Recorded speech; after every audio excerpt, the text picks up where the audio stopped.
అందరికీ నమస్కారం. నా పేరు Nagole Amarnath, railway code Janasena party. ఈరోజు ఈ వీడియో చేయడానికి గల కారణం ఏమనగా, నిన్నటి దినం నేను ఒక పోస్ట్ పెట్టాను.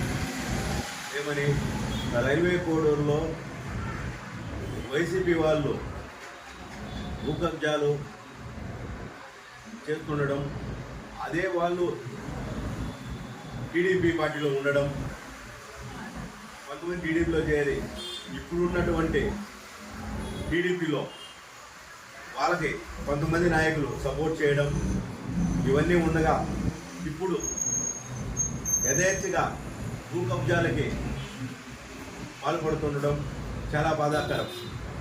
ఇందులో వైసీపీ వాళ్ళు నిన్న గౌరవ ఎమ్మెల్యే గారు కొరకొండ శ్రీనివాస్ అన్న గారు నిన్న ప్రెస్ మీట్ పెట్టారు.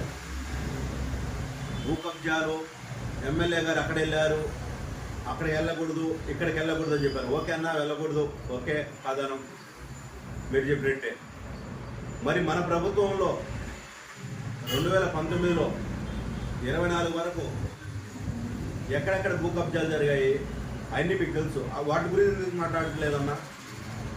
నిన్న కూటమి ప్రభుత్వంలో ఉండేవాళ్ళు కబ్జా చేశారు అంటున్నారు. ఓకే, కబ్జా చేశారు. దాన్ని అడ్డుకున్నది ఎవరన్నా? అదే కూటమిలో ఉన్నటువంటి జనసేన పార్టీ వాళ్ళే.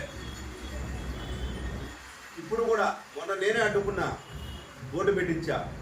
రేపు అదే సాయిబాబా గుడి పక్కన ఉన్నటువంటి స్థలం రేపు ఎంఆర్ఓ గారు బోర్డు పెడతా అన్నారు, రేపు పెట్టిస్తాం. మా కూటమిలోనే మేమే అడ్డుకుంటున్నామన్నా, మీరు అడ్డుకోలేదు. వైసీపీ పాలన ఉన్నప్పుడు మేము మా పార్టీలో ఎవరు తప్పు చేసినా కూడా అడ్డుకోమని మా అధినాయకుడు పవన్ కళ్యాణ్ గారు చెప్పారు. కాబట్టి ఆ సిద్ధాంతంతో మేము ముందుకు వెళ్తున్నాం. కానీ ఈరోజు పేపర్లో, ఆంధ్రజ్యోతి పేపర్లో వేశారు, చెరువులు, వైసీపీ వాళ్ళు చెరువులతో కూడా భూ కబ్జాలు అనేసి. అందులో ఓవర్పల్లి చెరువు ఏమైంది? ఏ ప్రభుత్వంలో పళ్ళు కొట్టారన్నా? వివి కండికి చెరువు మొత్తం కబ్జా అయిందన్నా. ఏమైందన్నా? వివి కండికి ఎవరన్నా ఉండేది? ఏ ప్రభుత్వం ఉందన్నా? ఏమైందన్నా? దాని గురించి మాట్లాడలేదు కదన్నా చిన్న. మీరు 4 దఫాలు ఎమ్మెల్యేగా గెలిచారన్నా. రైల్వే కోడూరులో ఎక్కడ భూ కబ్జాలు జరిగాయి, ఎక్కడ అవినీతి జరిగింది మీకు తెలియకుండా ఉండదన్నా. మేమంటే ఇప్పుడు వచ్చాం, 2 సంవత్సరాలు మేము పార్టీలోకి వచ్చి మేము ఎత్తుకునే లోపల ఇప్పుడు కూడా వైసీపీ వాళ్ళే కబ్జాలు పాల్పడుతున్నారన్నా. కూటమిలో ఉన్నామని పేరే కానీ వైసీపీ పాలనే నడుస్తుందన్నా. మేమైతే అడ్డుకుంటామన్నా చిన్న. అలాగే కన్నుగుంట చెరువు ఏమైందన్నా? ఎవరన్నా దీనికి కారకులు? మీరే చెప్పండి పేర్లు, మేము అడ్డుకుంటామన్నా. వివి కండ్రి కావచ్చు, కనుగుంట కావచ్చు, ఓవన్పల్లి కావచ్చు, రైల్వే కోడ్ సరౌండింగ్ చుట్టుపక్కల కావచ్చు అన్నా. దేవుడు ఆస్తులు కూడా కబ్జాలు చేస్తున్నారన్నా మన వాళ్ళు. మా దౌర్భాగ్యం ఏంటంటే, అదే మన వైసీపీ వాళ్ళు ఇప్పుడు మా టీడీపీలో చేరి, మా కూటమిలో చేరి దాన్ని కాపాడుకుంటున్నారు అన్నా. ఒకటి గుర్తుపెట్టుకోండి, ఇక్కడ ఉండేది రైల్వే కోడూరులో కూటమి ప్రభుత్వం. దీనికి ఎవరు అతిథులు కారు. ఎవరైనా కూడా తగు మూల్యం చెల్లించుకోవాల్సి ఉంటుంది రైల్వే కోడూరులో. దీనికి ఎవరు అతిథులు కారు. గౌరవ ఉప ముఖ్యమంత్రి వారు పవన్ కళ్యాణ్ గారు చెప్పారు, ఏ ఒక్కరిని ఉపేక్షించమని. గౌరవ ముఖ్యమంత్రి గారు చెప్పారు. అదే నినాదంతో మేము ముందుకెళ్తున్నామన్నా. మీరు దయవచ్చి మీరు ప్రెస్ మీట్ పెట్టేటప్పుడు వెనక మన వాళ్ళు ఎవరున్నారు, మన వాళ్ళు ఏం చేశారనేది ఒకసారి వివరణ తీసుకొని ప్రెస్ మీట్ పెట్టండి అన్న. మా ప్రభుత్వంలో అవినీతి జరిగితే ఖచ్చితంగా మేము అడ్డుకుంటాం. ఇప్పుడు దానికోసం మేము ముందున్నామన్నా, ఓకేనా? అలాగే మీరు ఇంకో మాట అన్నారు, గంజాయి, కొకైను, హెరాయిను ఇవన్నీ అన్నారు. ఓకే, మంచి మాట చెప్పారు. ఎందుకంటే యువత చెడిపోతుంది, రైల్వే కోడూరులో జరుగుతుంది అన్నా.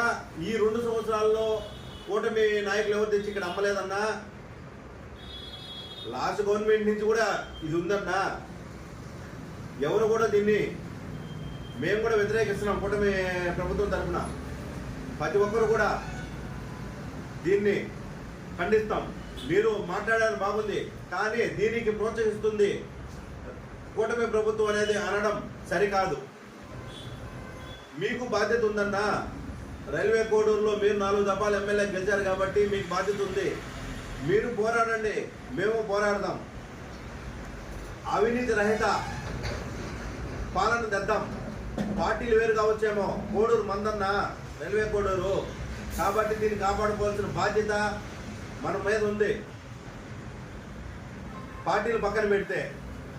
కాబట్టి మన వాళ్ళు ఎవరు భూ కబ్జాలు పాల్గొన్నారో, మన వాళ్ళు కావచ్చు, మా కూటమి వాళ్ళు కావచ్చు, ఎవరైనా సరే రేపు ఎంఆర్ఓ గారి దగ్గరికి వెళ్ళి వీటన్నిటి మీద వివరణ కోరి అవసరమైతే ఆర్డీఓ గారి దగ్గరికి, ఇంకా అవసరమైతే కలెక్టర్ గారి దగ్గరికి, ఇంకా అవసరమైతే మా అధినేత పవన్ కళ్యాణ్ గారి దగ్గరికి ఈ అవినీతి చిట్టాన్ని తీసుకెళ్ళి ముందు పెట్టుతాం. ఎవరిని వదలమన్నా పార్టీలతో పని లేదు. మాకు రైల్వే కోడూరు భవిష్యత్తు ముఖ్యం. మేము 2014 నుంచి పవన్ కళ్యాణ్ గారి అడుగుజాలలో నడుస్తున్నాం. ఇప్పటికి అలాగే ఉన్నాం. మా మీద ఏదైనా అవినీతి ఉంటే మీరు బయట పెట్టండి, మేము దానికి రెడీ. అదేవిధంగా మీరు కూడా మీ వాళ్ళు ఎవరెవరు ఉన్నారో భూ కబ్జాలు పాల్గొన్నటువంటి వ్యక్తులు ఆ భూములు ఏమున్నాయి ప్రభుత్వానికి రిటర్న్ వచ్చేలాగా చేస్తే మేము కూడా సంతోషపడతాం. మేము అదే పనిలో ఉన్నాం. మీరు కూడా దయచేసి చేయండి, మేము సహకరిస్తాం. ఓకేనా? Thank you so much.